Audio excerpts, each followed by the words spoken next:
ಬರೆಸಿದ್ರು. ಅದೇ ಥರ ನಮ್ಮ ನಜೀರಣ್ಣ ಅವರು ಸಪೋರ್ಟ್ ಮಾಡ್ತಾರೆ.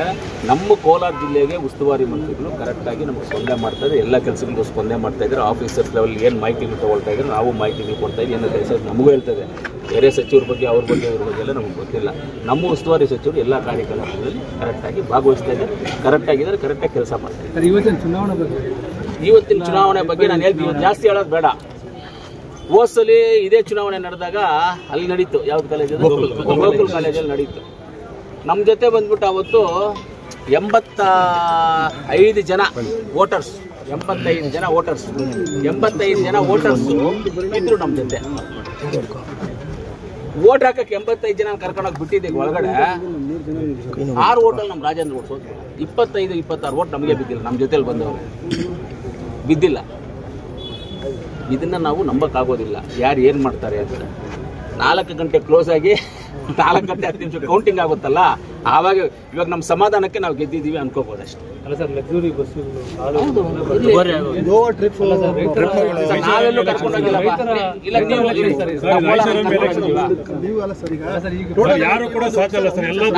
ಕೋಲಾರಲ್ಲಿ ಕರ್ಕೊಂಡೋಗಿದ್ದೀವಿ. ಚುನಾವಣಾ ವ್ಯವಸ್ಥೆ ನೋಡಿ ನಿಮ್ಗೆ ಏನು ಅನಿಸ್ತದೆ? ತುಂಬಾ ಹದಗೆಟ್ಟಿದೆ ಅನಿಸ್ತಾ ಇದೆ, ತುಂಬಾ ಹದಗೆಟ್ಟಿದೆ. ನಾವು ಕೋಲಾರಲ್ಲಿ ಕರ್ಕೊಂಡು ಹೋಗಿದ್ದೀವಿ, ನೀವೇ ಹೇಳಿ. ನೀವು ಕೋಲಾರಲ್ಲಿರುವಂಥ ಪತ್ರಕರ್ತರು ಕರ್ಕೊಂಡು ಹೋಗಿದ್ದೀವ? ನಾನು ಮೊದಲೇ ಸ್ಟೇಟ್ಮೆಂಟ್ ಮಾಡೋದು, ಯಾರು ಕರ್ಕೊಂಡು ಹೋಗೋದಿಲ್ಲ, ಏನು ಮಾಡೋದಿಲ್ಲ ಅಂತ ಹೇಳಿದ್ದೆ. ನಿನ್ನೆ ಯಾವುದೋ ಒಂದು ವಿಡಿಯೋ ನೋಡಿದೆ ಬೆಳಗ್ಗೆ. ಈಗ ನಮ್ಮ ಮಾನ್ಯ ವರ್ತೂರು ಪ್ರಕಾಶ್ ಅವರು, ನಮ್ಮ ಸ್ನೇಹಿತರು, ಯಾರಿಗೂ ದುಡ್ಡು ಕೊಟ್ಟಿದ್ದಾರೆ ಓಟ್ಗೆ, ಆತನೇನೋ ಬೈದ್ನಂತೆ ಫೋನ್ ಮಾಡಿ.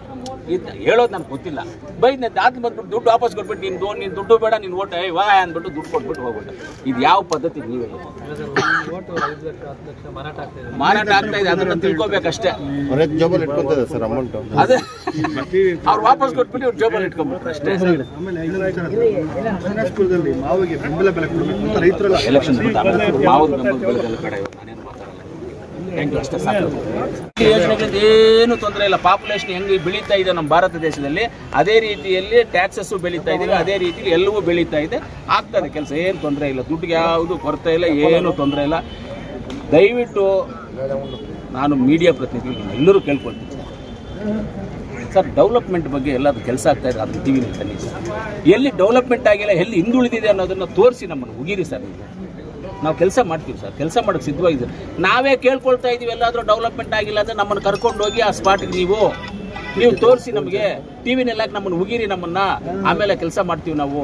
ಅದಕ್ಕೆ ಮುಂಚೆ ನಮ್ಗೆ ಹೇಳಿ, ಮಾಡದೇ ಇದ್ರೂ ಉಗಿರಿ. ಆಮೇಲೆ ಫಸ್ಟ್ ನೀವು ತೋರಿಸಿ, ಮಾಡಿಲ್ಲ ಅಂದರೆ ಆಮೇಲೆ ನನ್ನ ಮೇಲೆ ರಿಪೋರ್ಟ್ ಮಾಡಿ, ನೀವು ಏನು ಮಾಡ್ತೀರೋ ಮಾಡಿ. ನೀವು ನಮಗೆ ಸಪೋರ್ಟ್ ಮಾಡಿ ಸರ್, ನೀವು ಸಹಕಾರ ಮಾಡಿ ಸರ್, ಒಳ್ಳೆಯದಕ್ಕೆ ಸಹಕಾರ ಮಾಡಿ ಸರ್.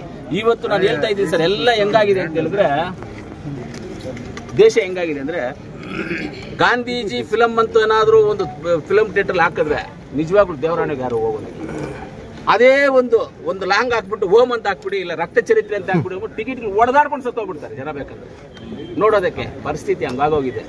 ಮೀಡಿಯಾದವರು ನೀವು ಒಳ್ಳೆಯವರು, ನೀವು ಅಭಿವೃದ್ಧಿ ಬಗ್ಗೆ ನಮ್ಗೆ ಸಪೋರ್ಟ್ ಮಾಡಿ, ನಾವೆಲ್ಲ ನಿಮ್ಮ ಜೊತೆಗಿದ್ದು ಕೆಲಸ ಮಾಡ್ತೀವಿ. ನಿಮ್ಮ ಕೆಲಸ ಏನು? ಪಬ್ಲಿಕ್ದು ಸಂಬಂಧಪಟ್ಟಿದ್ದಲ್ಲ, ನಾವು ಪಬ್ಲಿಕ್ ರೆಪ್ರೆಸೆಂಟೇಟಿವ್ ಅಲ್ವಾ, ಅದನ್ನು ಸಪೋರ್ಟ್ ಮಾಡಿ ನಾವು ಖಂಡಿತವಾಗ್ಲೂ ಡೆವಲಪ್ ಮಾಡೋಣ. ಸರ್ಕಾರ ರಚನೆ ಆಗಿ 2.5 ವರ್ಷ, 2 ವರ್ಷ ಈ ಕಡೆ ಬಂದು ಕೇಳ್ರಪ್ಪ. ಯಾವುದೇ